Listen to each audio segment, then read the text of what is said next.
Hey guys, and welcome to a new episode of the Ironman series, but without further ado, let's jump right in. So I do currently have a Dagonoth King's task, and this marks the start of the Dragon Hatchet grind, so we're going to be grinding back to back for these items. But the Dragon Hatchet is probably objectively easier, it's not as rare, and you can kill Rex pretty quick here. I am just soloing it in the safe spot. I think I went over it in my first episode of these guys, so I'm not going to go over it here, but yeah, it's pretty chill, it's decent. I am starting out the kills at about 80 kill count, so just keep that in mind. I've already been dry for 80, not too long though. Alright, finish that Reaper task, 10,000 Slayer, thank you. Ooh, I just got an elite clue. I think I'm going to do all the clues in my bank after this instance. I am just staying around to finish off the instance and not waste precious time here. So it is time to do those clues I mentioned. I have a medium, hard, and an elite clue in the bank. So wish me luck. For the elite reward first, what are we gonna get? Ooh, not a bad reward, to be honest with you. Some good supplies. Also, this Bando's Crozier, or however you say that, is a fortunate component. Whenever I get into invention, of course. The hard reward is kind of meh, not very good. Seriously though, why do I even do mediums? That was garbage. And if you're wondering what I meant about the fortunate components, just recently they made a luck rework update which released several new rings into the game that affect your luck. And it would be pretty nice to make the best ring the Luck of the Dwarves on my Ironman. Yes, I know that the Hazelmere's ring is the best ring, but it's like incredibly hard to get. So I'm going to stick with Luck of the Dwarves for now. And what I'm getting at is I need 50 fortunate components for that ring. So it's going to take a lot of clues for that, considering I only just got one now. But I think I do have some U and magic compos in the bank, which are also components. Yay, first kill of the trip, and we hit 75 defense. Finally done with the defense goal. We can now switch my attack style to magic. Holy shit, I fucking got it. Dragon Hatchet. That was so quick. Like, my kill count was only 132. And like I said earlier, I think I started these kills at like around 80. So not many kills. And I got the Dragon Hatchet. You guys don't even know. I am so psyched right now. I just finished the Dragon Pickaxe. 2 of the hard grinds of the Ironman. A very nice achievement, definitely. I can finally move on to other things and stop caring about these dragon items. Looking at the loot, of course it wasn't that many kills, but this is what I got from the drops, and everything else I got, I elked, and I pretty much broke even with the fastest instance costs. So yeah, I didn't really profit too much, but yeah, I'm pretty happy with how much bones I got. I didn't bank 100% of the hives, I only really did it when I had inventory space. The bones will be nice for prayer training, and I'll probably use them at the Ectofuntus, unless I use ashes, because, you know, bones kind of suck, just to finish off the prayer set. Now we can start working on the 76 woodcutting, and finally do Branches of Darkmire. But there are a few more goals I want to do beforehand, to make that easier, and stuff like that. So, let's go. So here it goes, guys. One of my goals now is to get 70 thieving for the Deadliest Catch quest, which I've mentioned several times, I think, in this series. I needed 70 fishing, which I have. I needed 67 hunter, which I have. And now all I need is the 70 thieving. But I need this, of course, to have the deposit box on Ape Addle. I don't really know how to say it. Anyway, I do need the Monkey Madness quest along with that, and then I can woodcut teaks all the way to 76, which will feed into my construction. You've heard this all before, so I'm not going to spend time on it, but I thought it would be a good idea to combine this thieving goal with questing. As you guys saw last episode, I have all the skill requirements for While Gothic Sleeps, and it got me thinking that I should probably go ham on that, because that is a very useful quest. It gives me 400,000 experience in any skill I choose above 65, which of course I'm going to put into Herblore, so I may as well get on some quest grinding.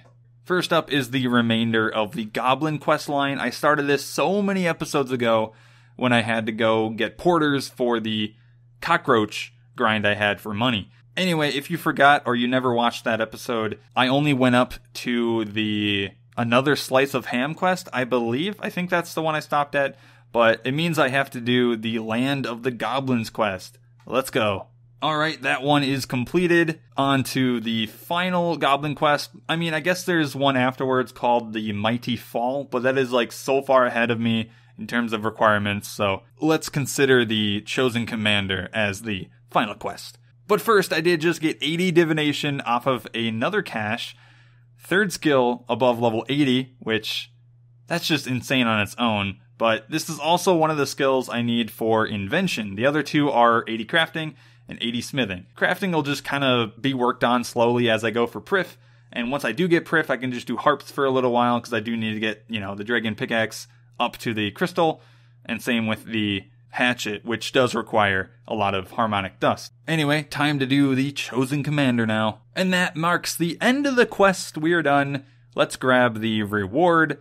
And this is another reason why I originally went for the goblin quests in the first place. I never finished it, but 20,000 agility, strength, and thieving. That is some nice rewards. It got me a thieving level. I am super glad we're done with that now. We can work on the Mighty Fall quest at a later date. I'll probably do that when I'm actually going specifically for the quest cape.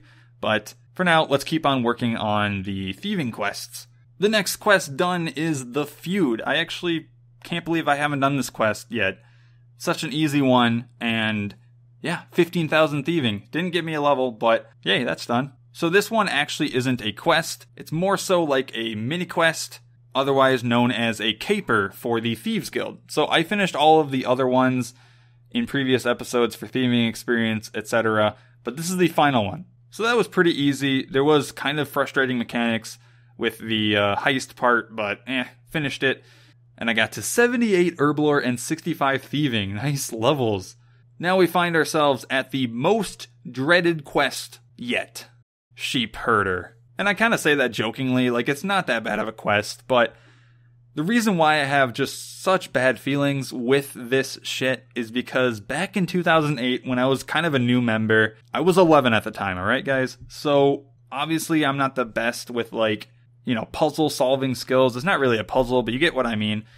This quest frustrated me so much as a kid that it took me 3 hours. I am not even shitting you. I almost ripped my hair out over this quest. It was awful. But again, it's easy. Finish that, and it's nice that I get 4 quest points. Alright, another quest, Roving Elves. So this one gave me 10,000 strength and the crystal bow. Unfortunately, the crystal bow isn't all that great because you can just use the black salamander. I'm not really sure if I'm going to find any use for this crystal bow, but it's kind of cool to have. And if I ever plan on attuning weapons or something, it's a nice level 85 bow, I believe, which might be a good alternative before noxious items if I get lucky on an attuned crystal or something.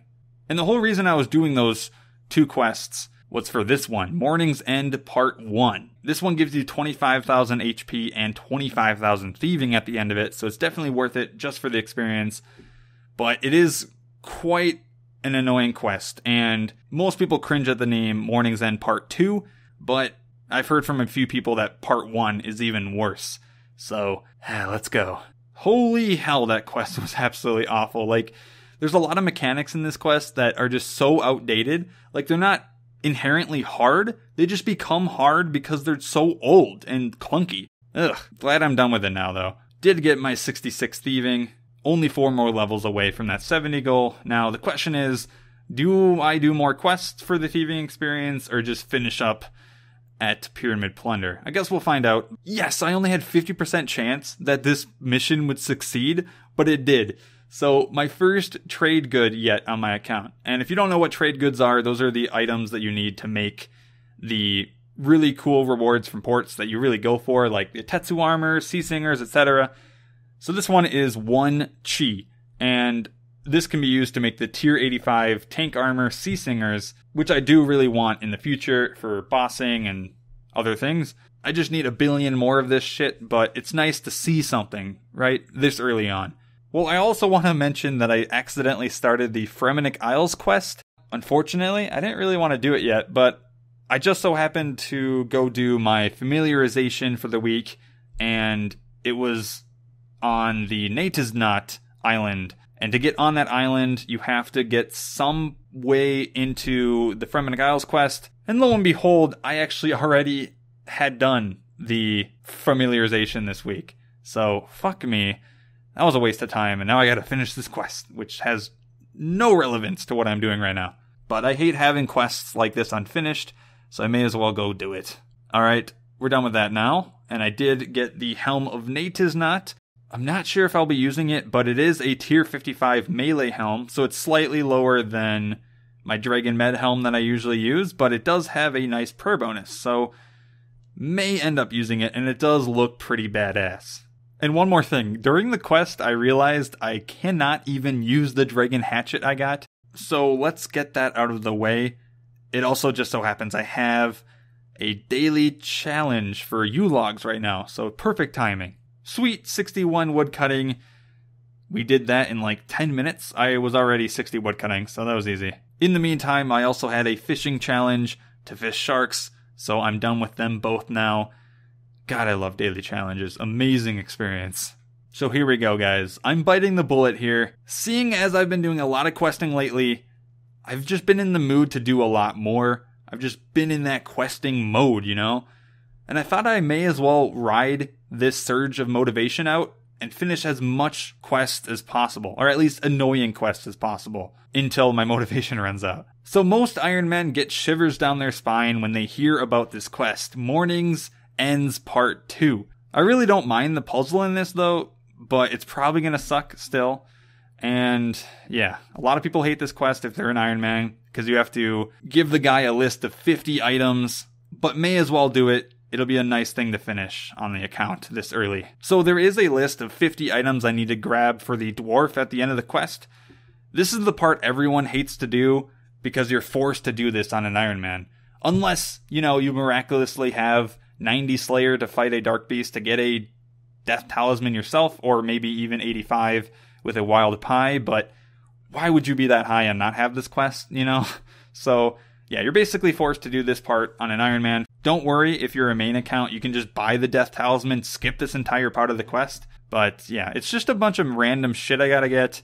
And there are also 3 random items that I won't know until I talk to the dwarf. One of them possibly could be a Castle Wars ticket, which would be awful. I don't want to do Castle Wars anytime soon. That's like a 20-minute game I don't want to sit through. So hopefully I don't get that. Wish me luck. Ooh, here we go. Light Maze is now done.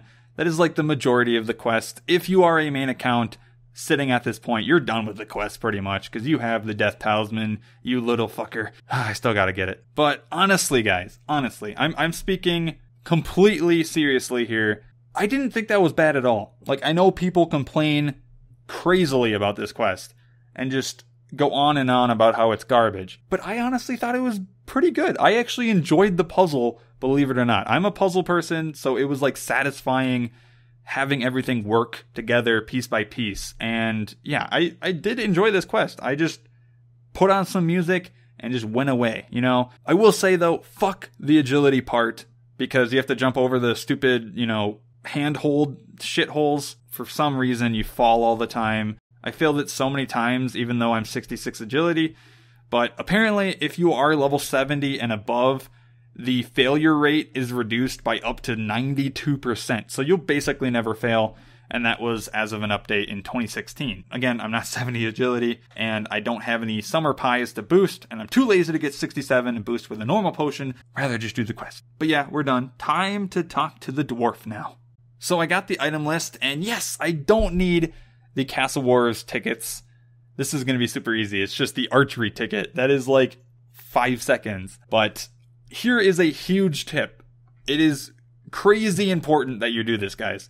Do not forget to turn the light back to the cyan crystal so you can actually come back here when you teleport out. If you just teleport out willy-nilly and forget to do that, you will have to do the entire last puzzle again, or go through the underground pass. Pick your poison. They're both garbage. So do not forget to turn it back so that you can walk out and walk back in, and then you can teleport. Do not be that guy. Oh, luckily I remembered. I got all of the items turned in. That was just 2 trips because I used a terror bird. Really nice to have that level in summoning. Just need to go in the death altar and it should be done. Speak of the devil, the quest is complete.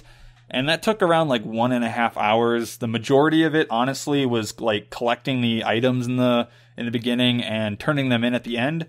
Like, it's nothing to be worried about. There are longer and more annoying quests out there. So if you are just like not doing this quest for whatever reason, just do it. It's not bad. And it opens the door for a lot of things. Like, I need this for the quest series for Elf City. I also need this as a direct requirement for While Gothic Sleeps. So yeah, good to have it done already. Also, I may as well mention I put the Death Talisman into my Wicked Hood. Only need the Blood and Nature Talismans left till all of them are complete. I'll have the Blood one very soon, probably in a couple episodes. But once I have all of the talismans in the hood, I get pure essences every day instead of rune essence. And what that means is I can actually do daily law runes or daily nature runes, and that would be saving me a bit of cash from buying them outright. So having all of the talismans will be really, really helpful. Alright, after that giant quest grind though, I think I'm just kind of exhausted right now, and I think this will be a good end to the episode. I finished a huge goal on the Ironman. But anyway, looking at the stats we ended at, we didn't really increase that many levels. I think only 9. But we did gain 15 quest points from all of the quests we finished, and I don't really know the exact amount of quests we did, but it was a fair amount. It was definitely a good amount. So overall, I am quite satisfied with the progress. We finished off the Dragon Hatchet, we did Morning's End Part 2, and we made some serious headway into the thieving goal for Deadliest Catch. I really do hope you guys have been enjoying this series lately. I am so motivated to make this series. Yeah, I'll just keep on grinding and keep on getting these episodes out. With that, guys, if you want to talk to me in-game, join my friends chat, fatnooblet. Also, check out my links in the description where you can find my Twitch for my streams, my Twitter, my Discord server, and my Patreon. But either way, guys, I hope you enjoyed the episode. I'll see you guys in the next one. Have a good day.